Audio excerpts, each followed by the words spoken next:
Let me figure out where I'm going here. In 1.4 miles, turn left onto MS 43. Sweet! What a freaking compass! This will be my tailgate review of the Stealth Cam Unit Ops No Glow.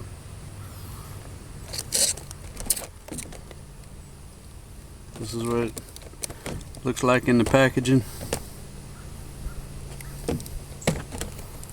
This is going to be my little product review of this Unit Ops camera. Not going to be planning on doing a whole lot of product reviews, but I've had this and been using it for about 3 weeks now, so I've kind of figured out the ups and downs of it.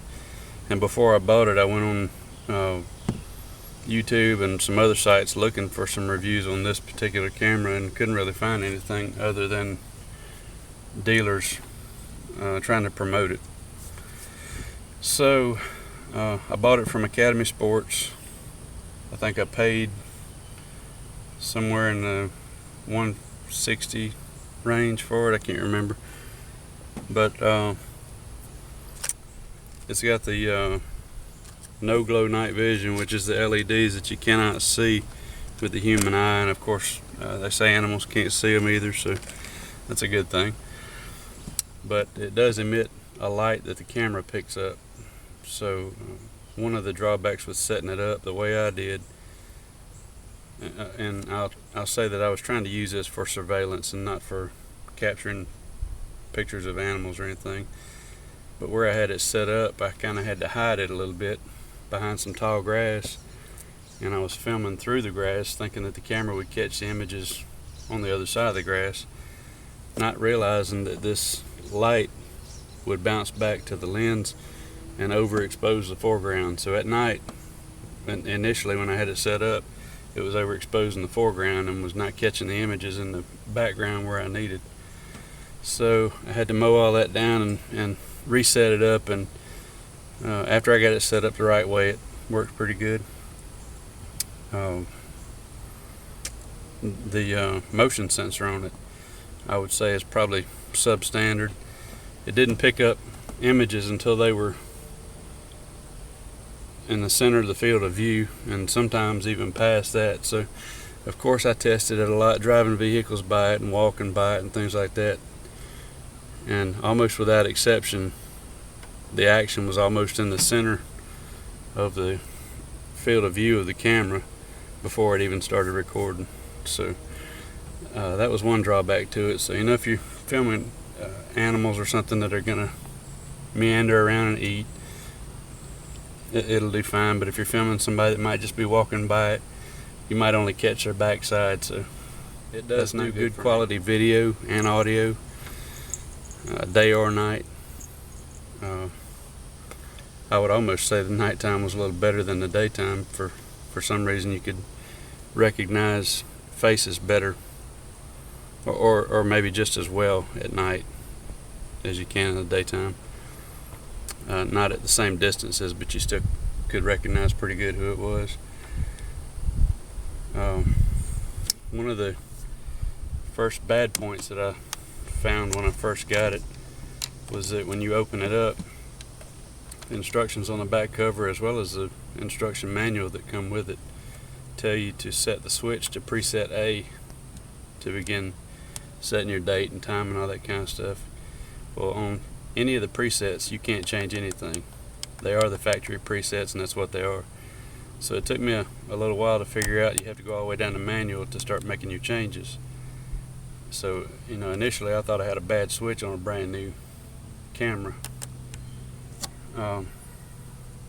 Second drawback I found is when I finally did get it set up to do video for a little while, I had the video set for 1.5 minutes, and of course when you move the camera it senses motion and it starts filming video.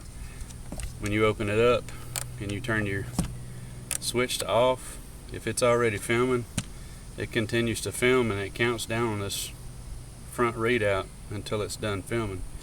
Even if your switch is on off, it's still filming until it runs out whatever time you have set.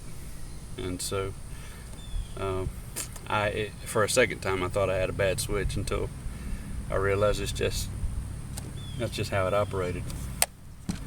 It does take 8 AA batteries, and so far they're doing well. It hadn't eaten any of the batteries. It does take a SanDisk card. That makes it easy to view your pictures on your computer.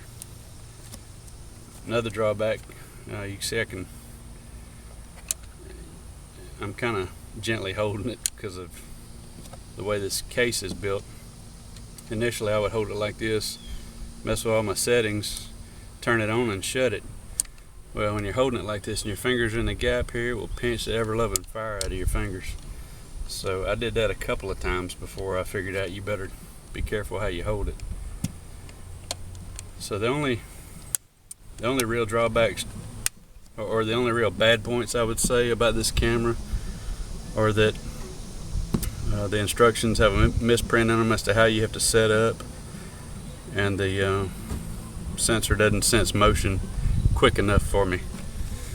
This is a strap that comes with it to strap it to a tree.